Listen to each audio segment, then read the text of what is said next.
Welcome to the 119th Lincoln Day Banquet. Our first at Giovanni's. I think they've done a great job here today.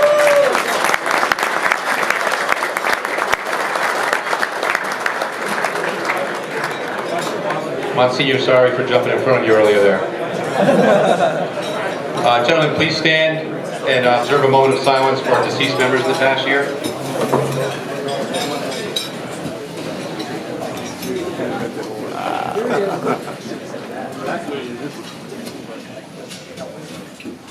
John L. Anderson,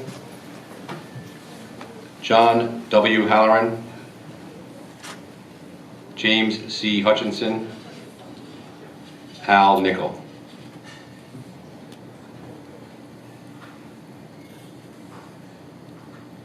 Thank you.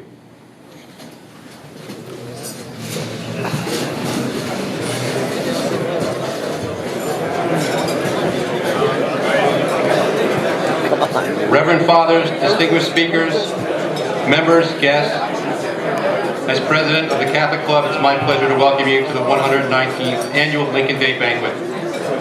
As always, we have another fine speaking program tonight.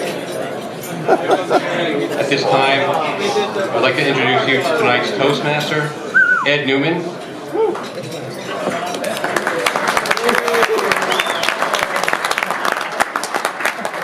Good luck. If you don't know him, Ed is a native of Norwalk. In fact, he grew up right down the hallway from me. We were actually roommates at one point, and that experiment did not work out too well.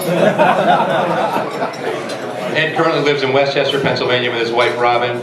He has 4 grown children. He's known as a worldwide leader and a pioneer in the HR industry. And with no further ado, I'll give you Ed Newman. And away we go. We'll see how it plays out. Thank you, Jim. Let me first say how honored I am to be your Toastmaster this evening. And before I start, I'd like to introduce the head table.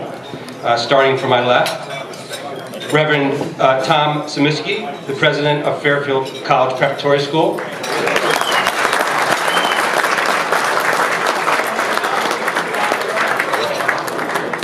Tom will be speaking this evening on giving a speech about the church. Next, Most Reverend Frank Caggiano, the Bishop of Bridgeport, is speaking on the diocese this evening. Of course, my brother Jim Newman, president of the Catholic Club, who almost forgot about grace this evening. To my right, Dr. Lou Majeur, distinguished professor from Rutgers University.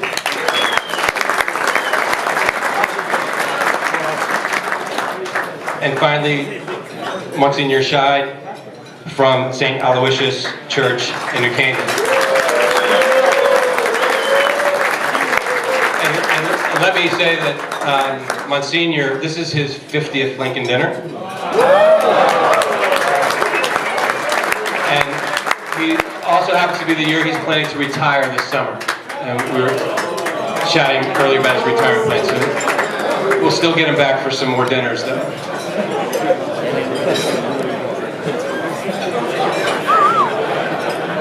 We have a fabulous speaking program tonight, but before we get to that, I just want to say a few words about my experience with the Catholic Club and the Lincoln Dinner.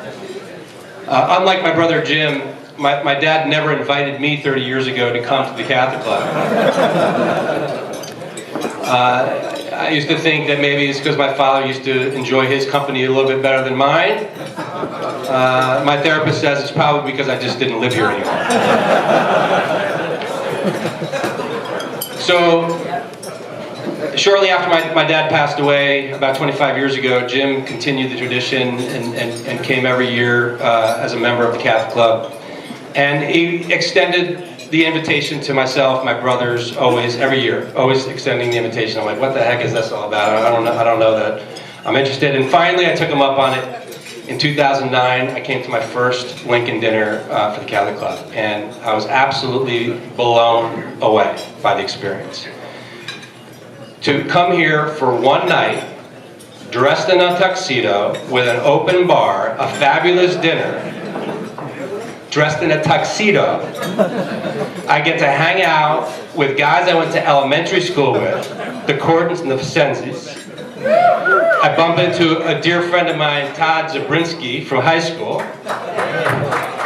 I get to see my old boss from Stu Leonard's and also former football coach, Rick Setti. Hey now. By the way, Rick, stopped by in December to see the lights, and I was a little disappointed this year. And then just a whole host of guys who are my dad's best friends. Guys like Doc Stefanek, you know? And to come to an event like this and have those generations all in one room and experiencing this bond is just incredible. But the most shocking thing was seeing how old some people got. I mean, that year Jay Devine was the Toastmaster, and he got up and I said, "What the hell happened to him? I didn't know hair could get that gray." But Jay, no, really kidding, you look fabulous. I would die for a head of gray hair like yours. Die for it. So it's just this incredible tradition that's been going on for over 100 years. It's 119 years. And so a tradition like this that stands the test of time, you've got to go through some obstacles along the way.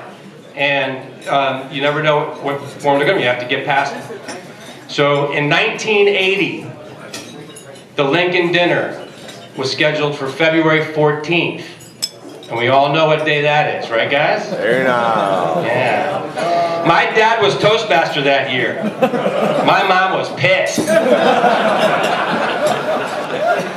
So she actually wrote a poem for him that night.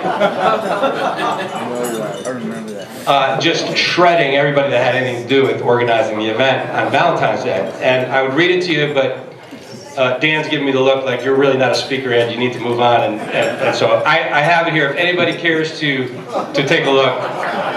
There's also too many curse words that I don't want to embarrass myself in front of myself. Read it.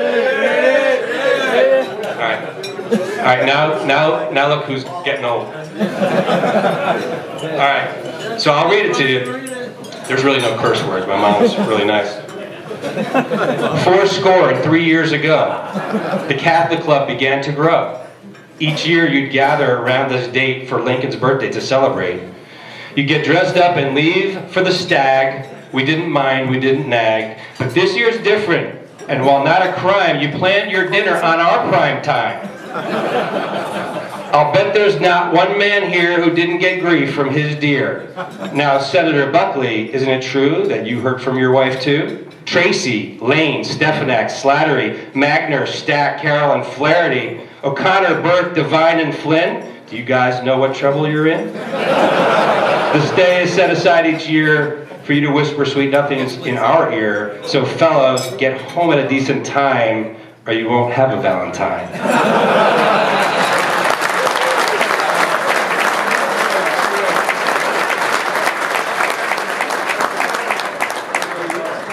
But man, did those guys know how to have a good time. So the tradition, sometimes you have to make adjustments to keep the tradition going, and 1980 was the last year the Lincoln Dinner was held on Valentine's Day. From then on out, when Valentine's Day was on a Thursday, the Lincoln Dinner was on February 7th. So sometimes you have to make adjustments to keep a tradition going. But that wasn't the only obstacle in this tradition. In 1993, there were about 20 or so prestigious women in the area who decided to protest the Catholic Club. They didn't feel it was fair to have a men's-only event of this magnitude. And those women demonstrated outside of Continental Manor. And on that particular evening, the former mayor, Bill Collins, also joined in with the protest. And as a few of the gentlemen were arriving, they promptly pelted Bill Collins with snowballs. Now, Bill couldn't be with us tonight. We heard he's out campaigning for Bernie Sanders. I didn't know we were so close. been a long time. How are you? So sometimes to keep a tradition going, you need to throw snowballs. But seriously though, an incredible tradition. To keep it going, what we really need to do is pass it on, to hand it down, to bring in friends. And as I started to get engaged with the organization, decided that this is my pilgrimage every year. You know, one day a year, you can put on a tux and show up to the Lincoln dinner and re-engage with your friends, your family, fathers and sons, and colleagues to share a brotherhood that really is just an unbelievable experience. And so I've got my son here. I've got my friend, other friends, very dear friends have joined tonight. All of my brothers and nephews.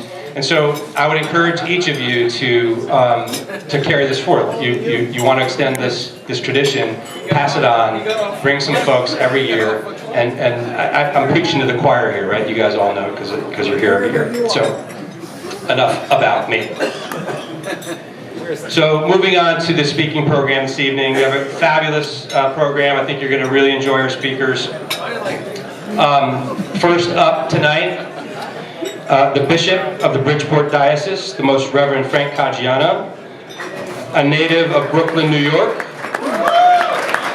ordained in 1987. He was installed as the 5th Bishop of Bridgeport in 2013. Without further ado, Reverend Caggiano.